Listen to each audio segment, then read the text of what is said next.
It's your Thursday daily delivery. I am Michael Rand. Glad to be back for another day. Hope you guys are as well. Really good show coming up today. Going to talk a lot of Wild hockey with Sarah McLellan, beat writer from the Star Tribune. It's been a little bit since we caught up, so we had a lot to go through. This team's been through a lot this year, hasn't it? I mean, it's been up, it's been down. They get the injuries, they fired a coach, and here they come through it to a point now where they've won 3 in a row. They've got a big game tonight against Nashville, one more against Anaheim before they get a bye week, the All-Star break, things like that. Trade deadline, little over a month away. Kind of a crucial time for this team, especially in the context of this season. Sarah will help me break that all down with her expertise in just a little bit. Get to the Timberwolves at the end of the show today. They won against Washington, playing this kind of stretch of games against bad teams, and they've squeaked out some wins. This one was a little bit more solid, especially in the second half, kind of recovering from that bad loss to Charlotte the other night, erasing that from their memory, I guess. So, I'd say a good win. I mean, Washington's a bad team, but a good win in terms of kind of cleansing their palate from the bad one the other night. So they kind of got back on track. First, though, what did I miss? Got to start with 3 things. Joe Buck, the Bucks, and a head coach who gives zero hesitation about wanting to win. Randy Moss, without even really being able to run as he shoots the moon to the fans here in Green Bay. That is a disgusting act by Randy Moss. That call, of course, if you are a Vikings fan or even a Packers fan, you probably recognize that from the Vikings' win over Green Bay in the playoffs after the 2004 season. Feels impossible, by the way, that was almost 20 years ago, about 19 years ago now that game happened. Randy Moss catches a touchdown pass late in the game that helps put the game away. Joe Buck on the call there with the famous call of the disgusting act. Why are we bringing that up right now? Well, Joe Buck was on a show this week. I think it was a podcast this week, and he was asked what moment, if you could go back in your career and take back one call that you made, what would it be? Without hesitation, he mentions that call. It says he can't believe it came out of his mouth at the time.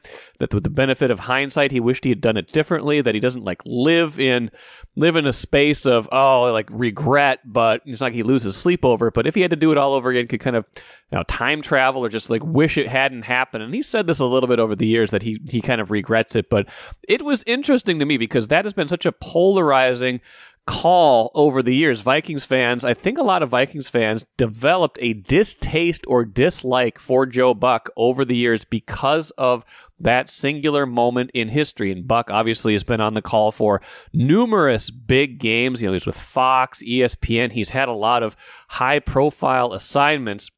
I think my opinion of him was probably clouded over the years because of that single game, because of, what was so bad about that? It was a funny moment. To call it a disgusting act just kind of seemed over the top. Well, it turns out Joe Buck agrees, and that was interesting to me that little piece came out this week, so I wanted to make sure everybody caught that, and I'm going to write about it a little bit more, I think, today on the Randball blog on StarTribune.com, so have a few expanded thoughts on that moment and him saying, hey, I wish I could do that over again, too. Let's move off of Joe Buck and talk about the Milwaukee Bucks and just what I consider bizarre, but also a sign of the times in sports. The Bucks, a little while ago, fired their first-year head coach, Adrian Griffin. You must think, wow, the Bucks must be lousy this year. They must be underperforming expectations massively. No, they're 30-13. Second best record in the Eastern Conference, about the same record as the Timberwolves. People here are elated with the Wolves record. They grumble occasionally about Chris Finch, but they probably would talk about Chris Finch more as a coach of the year rather than a candidate to be fired. They fired their head coach about halfway into the season with the second best record in the Eastern Conference because I don't know what exactly. Because Doc Rivers was available. Sounds like Doc Rivers is going to be the coach. Because their defense was slipping. It's bizarre. Their defense was slipping because when he was hired, when Adrian Griffin was hired with a defensive reputation, they had Drew Holiday, who's one of the best defensive players in the world. They traded him to get Damian Lillard, who is not one of the best defensive players in the world. He's one of the best offensive players in the world.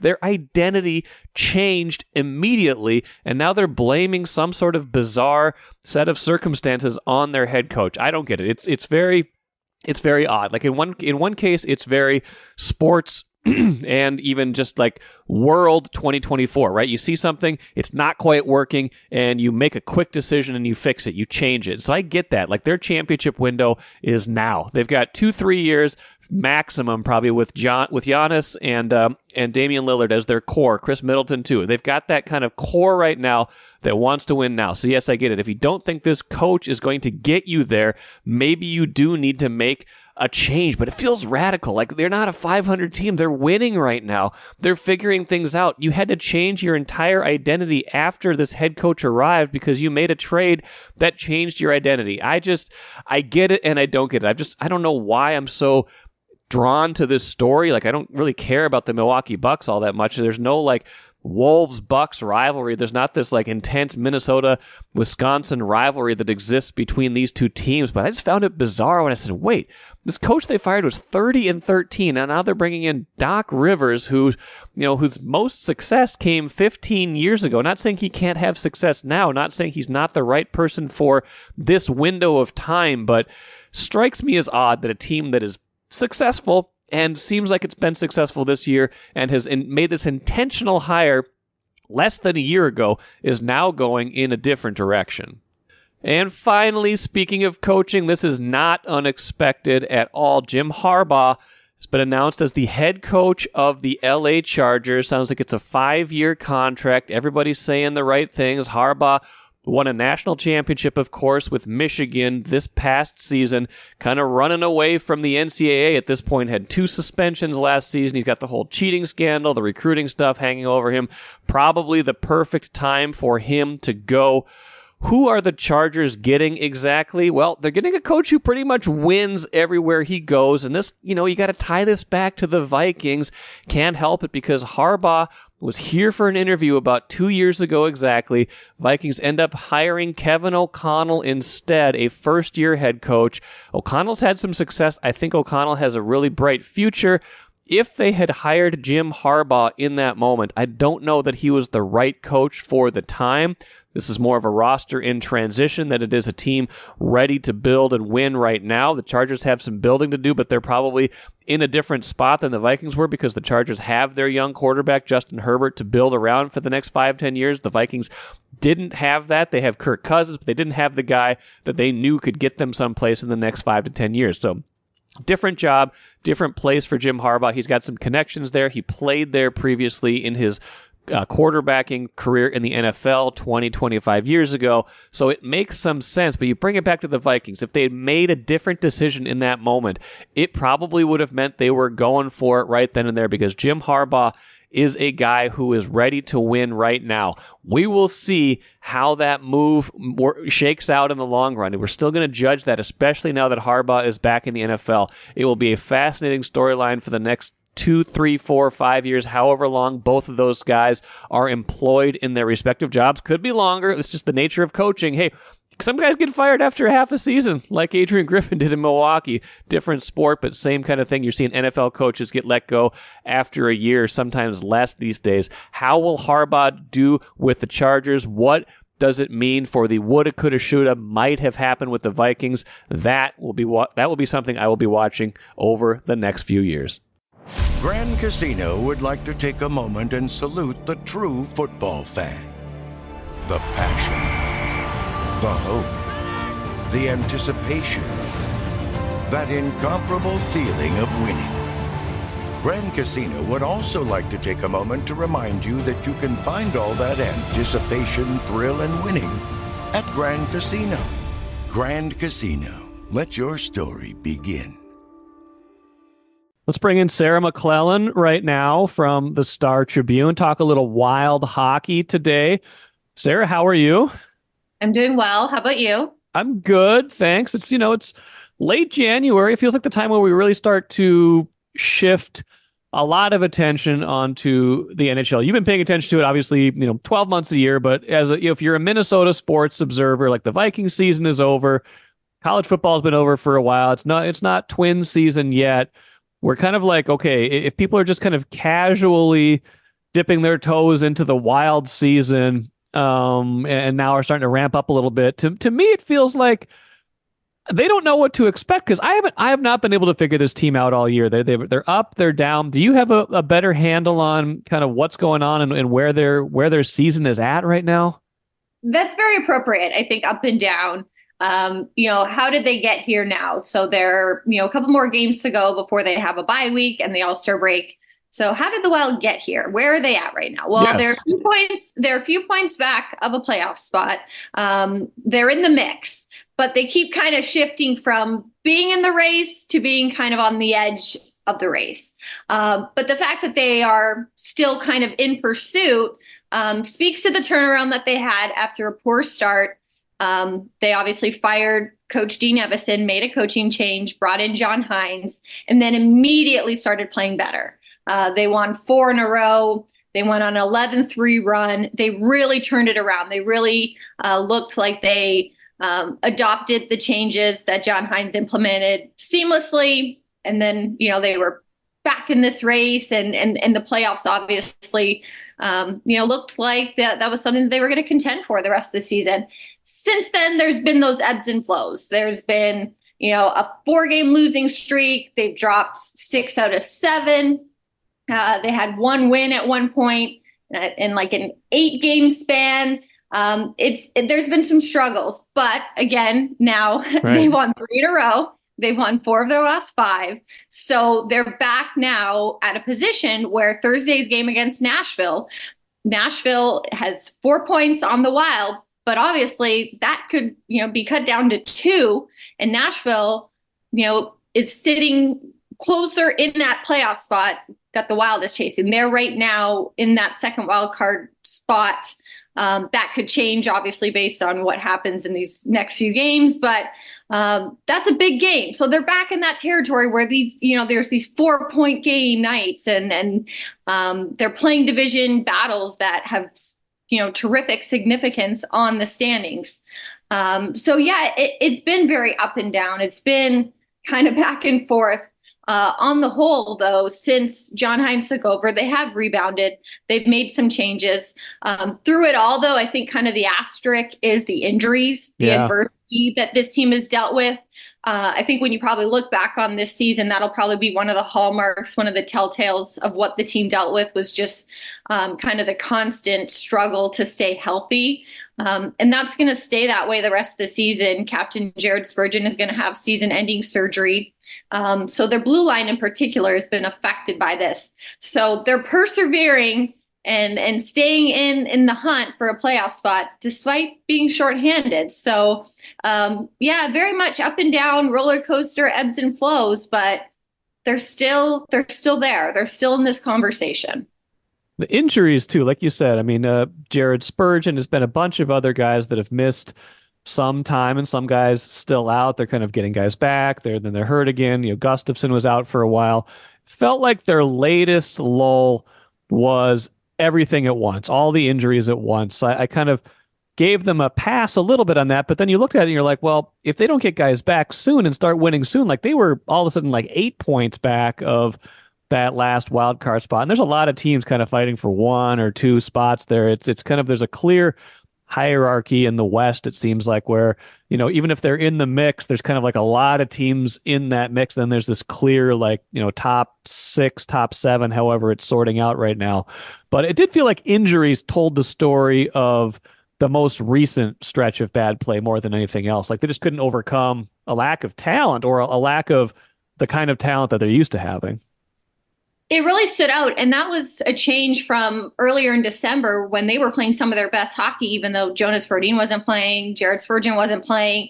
So they really kind of had a knack at one point for winning despite being shorthanded and missing key players. There was that run in December, where, I think at one point they won 7 out of 8, and they were missing some pretty key players for a big stretch of that.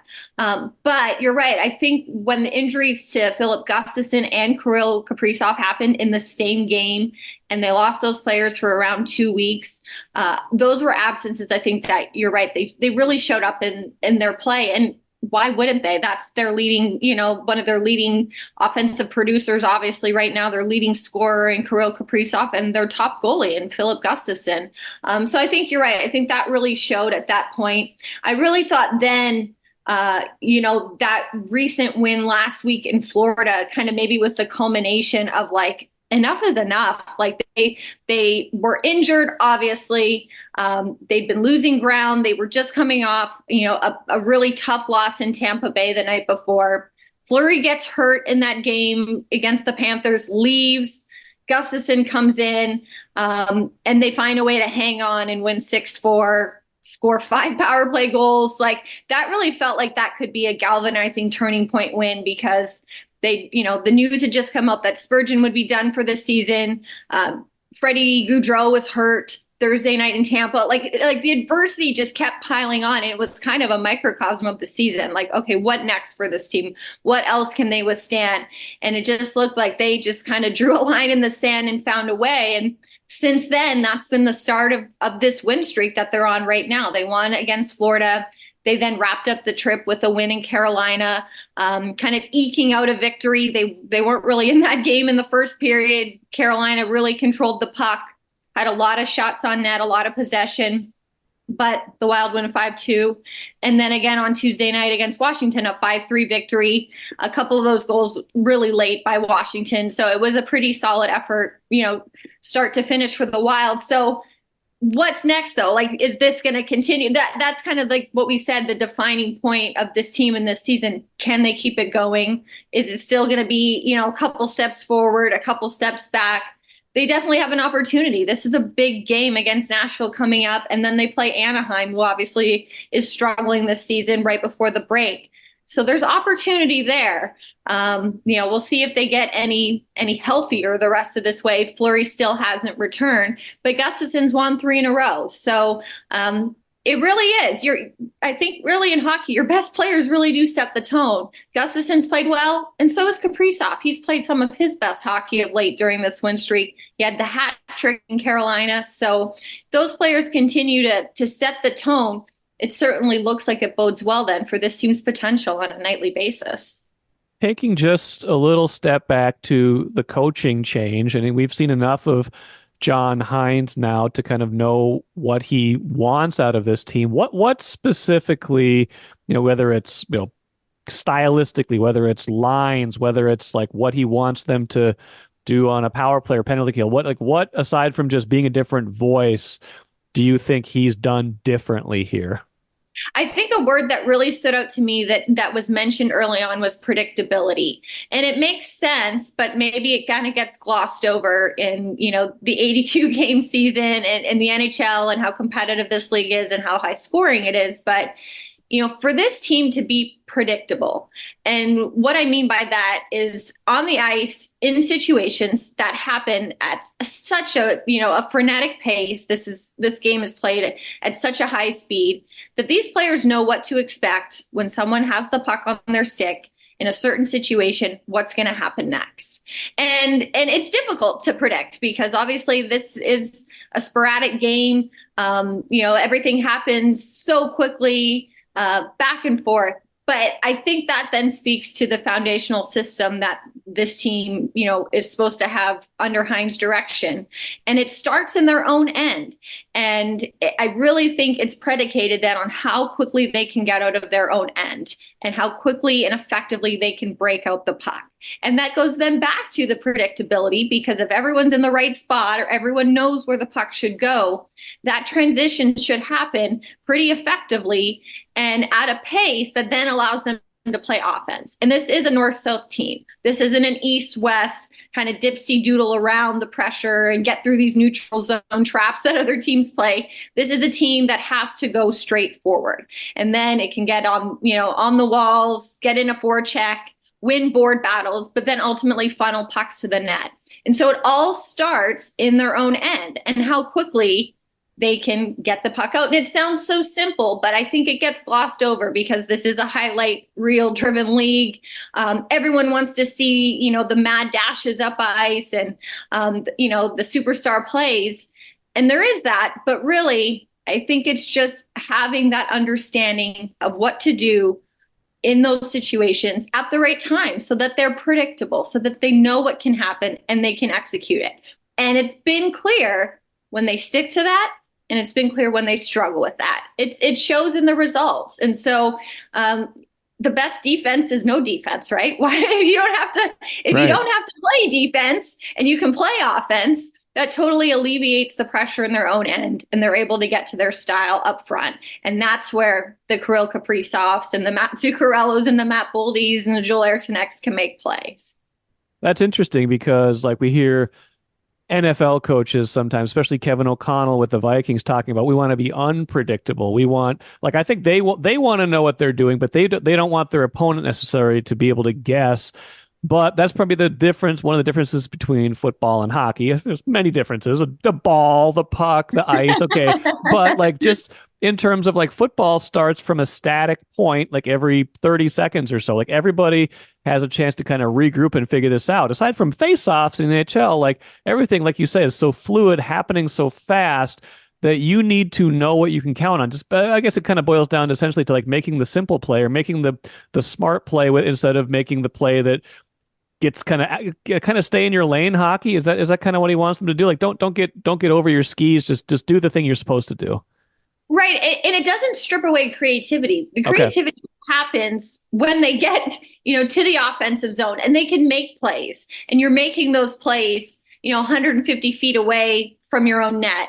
But you're right. It's not being predictable to the other team, but it's being predictable to your own teammates so they can know what to expect.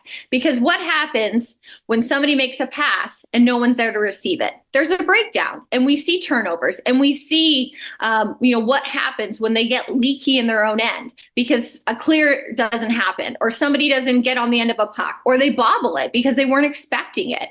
I mean, you can very clearly see when this system breaks down, and it happens when there's those lapses. So it's repetition, it's predictability, it's communication. It's getting that repetition in place. But again, it's not cookie cutter because there still then is that opportunity to overwhelm a team, to catch a team by surprise. And a lot of times it is through that speed and that transition of how quickly teams can get from defense to offense. It's difficult. These are the best players in the world, the best skaters in the world, but to turn on a tee, to start skating backwards and having to defend, I mean, that's where the surprise and the unpredictability can come. But it still stems from the Wild know what's going to happen, and the other team doesn't, but they can. Are they any closer to figuring out the penalty kill? Because it seems like that's another thing that kind of ebbs and flows, but it's mostly it's not been good. I don't know what the exact stat is now, but I think you wrote a few days ago when they had such a struggle in probably their most recent loss, they gave a bunch of power play goals. It was last in the league and probably still remains down there. What's the problem with the penalty kill? Why can't they figure this out, or are they closer to figuring it out? You're right. That is kind of maybe ebbed and flowed. That last Tampa Bay loss, you're right. They gave up 3 power play goals, and they were at very crucial times too, which I think really stung even more. You can look at the Tuesday night game. Washington scored a power play goal late. It didn't change, obviously, the result of the game, but those ones against the Lightning, they really hurt the Wild. But after that, they went 4 for 4 in back-to-back games. They went 3 for 4 against Washington. So there's been, I think, some progress there. Some of it's personnel too. When they didn't have Brodin, that's a big loss for that unit. Spurgeon hasn't played on it consistently this season. Even someone like Goudreau, who was hurt recently, he's been a penalty killer. So you have to look somewhat too at the personnel who's been in place. But I think that's kind of been a perennial issue for this team. I mean, we've seen special teams really kind of define their seasons, especially come playoff time. Yes. This isn't new for the team that this has been a struggle. But it's been a battle this season, I think, especially to just get out of that early season hole, no matter that they've been able to, at some points rattle off strong performances It's tough to overcome, the statistical hole that they were, in early in the season with, how many goals they were giving up. And how porous they were in their own end in that situation. But I think there's been, some progress of late. I think, too, it's just taking the penalties, too, and just getting put in that situation. And that's, no brainer. You don't have to be on the penalty kill if you don't take it. But I think just having the better discipline and just that smart game management, that's another word that John Hines has mentioned quite a bit lately. And just having that acumen and having that smarts and a lot of these are stick infractions, which again, this is a game played at high speed, stuff happens, there's action back and forth, but just being smart to maybe avoid getting a stick in a scrum and eliciting a call. I think that can help too. And that's probably, also made some progress, but it's still an area to watch too moving forward, especially because typically as you get into the second half of the season, the games are going to get tighter. They're going to be more division battles. There's going to be more of those, like we said, 4-point games. That can really change the standings, and special teams get magnified. And so I think it'll continually, be something that's under the microscope for this team because it's just going to probably continue to show up in games. So if they can kind of continue with what they've done lately, getting effective clears, boxing out, getting in position to kind of interrupt other power plays. I think too, like that's a big thing. It's just alleviating that pressure, getting that kill, making that power play, go back and retrieve the puck. And it also helps them stay fresh. They can rotate their personnel, get another unit out there.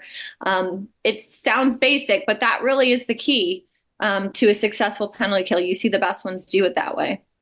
With all the injuries, with all the kind of mixed performances from some of the veterans, Sarah, where would they be without Brock Faber? I mean, we forget, like this time last year, he's playing college hockey. Like he didn't even make his debut until the playoffs, or right around the playoffs. Calder candidate. I mean, we know what Bedard is doing, but he's hurt for a while now. Like he's in that mix for sure, not just because of by default because Bedard's going to miss time, but because of how good he's been. Right. And a lot of times, obviously, I think this award does get, acknowledged with the players that come in and just score a lot of goals or they put up a lot of points. And there's nothing to take away from that because that's difficult to do too in this league, especially if, this is an 18 or 19 or 20-year-old player. But defense is a unique position. That's a tough role to come in into the NHL and play on a nightly basis and play in a top pairing role and play almost 25 minutes a night, which is what Faber's doing. So not only does he lead all rookies in average time on ice, but he is among the top in the league, period. He ranks 11th. So he only plays a second less than Chris Letang in Pittsburgh, who's been regarded as one of, the steadiest defensemen in his generation. 12 seconds less than Cale Makar, who is a Norris Trophy winner, a Conn Smythe winner as playoff MVP, won a Stanley Cup with Colorado. So he's being trusted just as much as some of these caliber of defensemen, the Drew Doughties. Like it's really impressive, and it's merited trust. Like it's not just he's the only option. I think he's proven that he can handle it. I think it speaks to his pedigree and how he got here, the experience he had with the Gophers, internationally with the United States program. He's played at elite levels all the way through his hockey career. But just the poise and the maturity to handle that and handle those matchups. He plays in every situation. So I think when you look at that body of work, that responsibility and that workload, and then factor in, he is putting up points. So even if you want to look at points, he is putting up points. He's on a point streak right now. That's the franchise record for a rookie defenseman. He's only a handful of points shy of Bedard, who, as you mentioned, is injured and hasn't played in a while and is going to be out for a little while longer. So in that sense, is this not maybe Faber's award to lose? I mean, when you look at that, if he surpasses Bedard in points, which the opportunity is there for him to pick up points on a nightly basis because he's on the power play now. He's quarterbacking the first unit. And he plays so much. So, he's on the ice when this team has those opportunities, obviously. And I think he's kind of showing, too, the instincts that he has. Perfect example of his goal on Tuesday against the Capitals, pinching, finding a seam to be in a position to collect a carom off the boards, a rebound, and stuff it in the net. Really, I think showing how that's kind of evolving for him on the fly is having those instincts and those reads to be able to help this team offensively. But against the caliber of competition that he's playing to, the matchups, the situations, late game, overtime, I really think that he's kind of been like the textbook example of, how to seamlessly, adjust to the NHL right out of college. It's not typical. And I think that's also what kind of makes his candidacy interesting is you don't see this every day. And so it'll be an interesting race to monitor the rest of the season. But if Bedard doesn't come back and wow the league, even if he does, I think to your point too, a lot of these awards focus on just the individual talent, but I think important context is what they mean to the team and where this team would be, like you said, without Faber. And I think that also speaks to proficiency and talent. It's one thing to come in and put up a lot of points on a team that's struggling, but to do it with a team that actually has some playoff potential and is in a race, you detract that and you wonder if they'd still be in that place. To me, that speaks a lot of impact and talent and who's the best. Because if you subtract that, it could be a very different picture. Royal Credit Union's Smart Checking accounts offer no monthly fees and no minimum balance. Enjoy financial freedom when you open your Royal Credit Union Smart Checking account online at rcu.org/go-checking. Insured by NCUA. Good points, all of those. Couple more things for you, Sarah McLellan, before we go. One, the goalies have been interesting this year, right? Gustafsson kind of slumped at the beginning of the year. He's been much better lately, kind of carrying a lot of the load, especially, except for when he was hurt. Fleury hurt right now, but he got second place all time on the wins list, so he's got that now. We're not on Fleury watch anymore. Wallstead made his debut somewhere in there. Didn't go great, but he's still kind of waiting in the wings. Like, how do we kind of take a look at what the goalies are up to right now? Yeah, I think for Gustafsson, he's kind of gone back to where he was earlier in the season. Yeah, I think it's tough sitting that long injured. And it's so difficult to mimic game situations in practice, even if he's skating. So, and I think he acknowledged too, his first game back, you're kind of wondering, am I perfectly okay? Like, can I really stretch out and make this save? And I think for him in that Florida game, when he came in relief of Fleury after Fleury was hit behind the net, I think that was a turning point for him. And he still gave up 3 goals in that game. But when it mattered most, he really, was airtight late in the third period to really help the Wild preserve that win. And so he looks like he's obviously returned to form. And Fleury, you're right. I think for a while, as he was getting close to tying Patrick Roy and then passing Patrick Roy, I think that was a big motivator for this team. And I think that was something that it's a long season. It's 82 games and it's up and down and it's January. And, I think the grind can really set in. And I think having something like that, like being part of history and being alongside someone accomplishing a feat that really might not happen again, like someone might not have the way that goalie workloads have tapered off in the league and they've kind of more transitioned sometimes to a 1A, 1B. Like we don't see goalies rattling off 70 starts anymore or even close to that. So he might be second, forever. And I think the Wild really embraced that. Like you could see the joy and the excitement. And at that point when they were kind of clamoring up and down and, the win actually that tied Roy ended a losing streak for the team. Yeah. And then the win to pass Patrick Roy ended another slump. And so I think that was kind of a galvanizing, point for the team. And Fleury played well. That was a shutout, obviously, in his win that passed Patrick Roy. I think he's been super competitive. He's been Fleury, right? Like even the game that tied him when he was racing back to try to protect the empty net in Columbus and the windmill glove saves. He is still very much like vintage Fleury.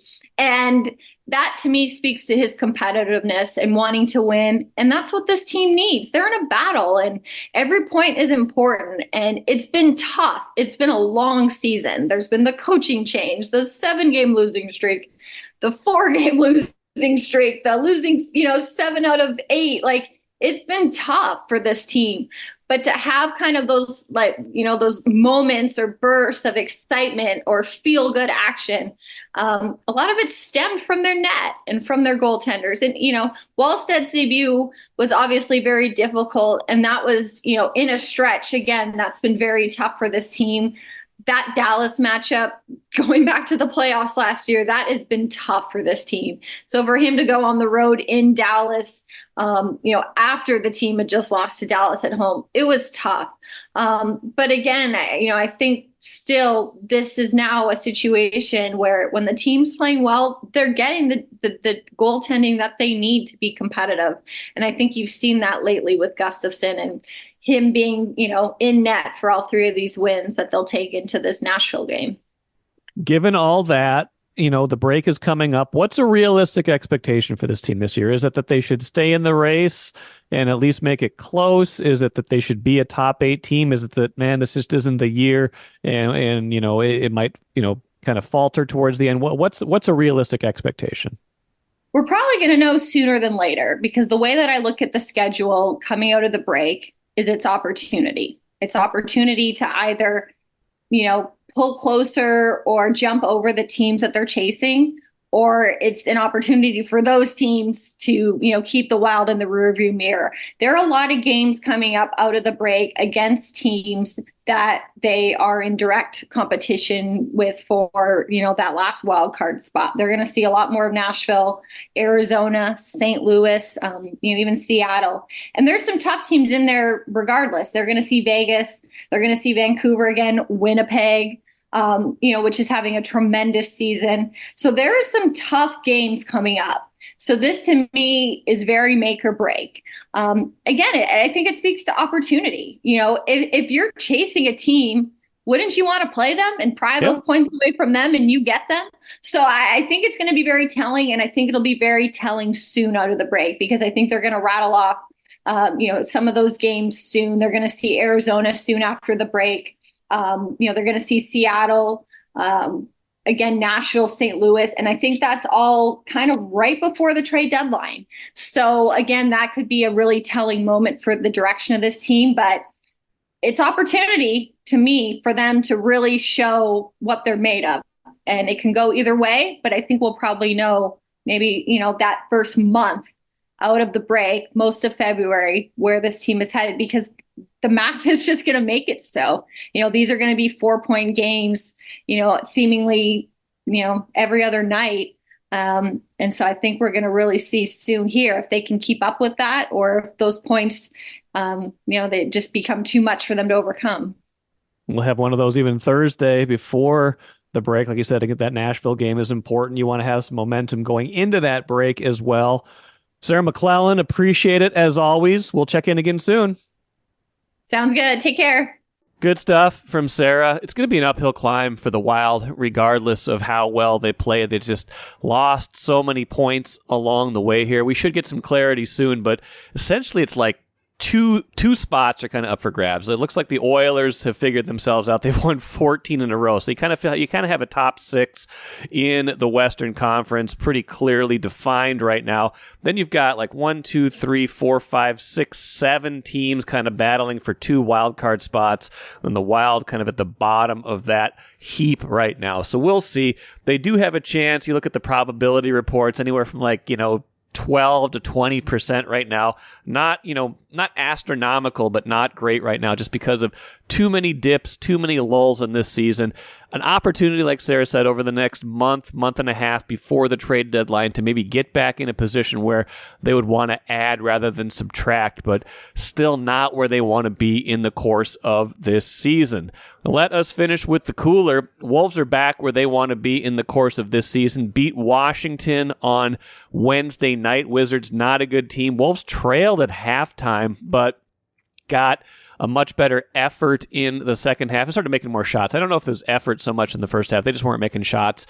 They started off a little bit slow, but kind of refocused. They were pretty good for most of this game, and especially the second half. Kind of, like I said at the beginning, wipe away that taste from that Charlotte loss that everybody was kind of fixated on for a couple days, that bad loss at home, up by 15 in the fourth quarter to a bad team. They end up losing by 3. Immaturity, talked about at that point. I wrote about and talked about Mike Conley Jr. being out for that game with rest. Well, he missed this game with illness, and they still managed to win. So that's a good sign, too. Maybe a more mature effort, even without their most mature player on the court. That bodes well for them for any kind of stretch that he's going to have to miss at any point this season, and for any time he's off the court, even when he is around. That'll do it for me today. Expecting to have Glenn Perkins, former Twins pitcher, longtime teammate of Joe Mauer, and current analyst for the Twins, on Friday's show to talk Joe Mauer, to talk about the upcoming season, things of that nature. So looking forward to that conversation. Until then, I am Michael Rand. Enjoy the rest of your Thursday. Back at it again tomorrow.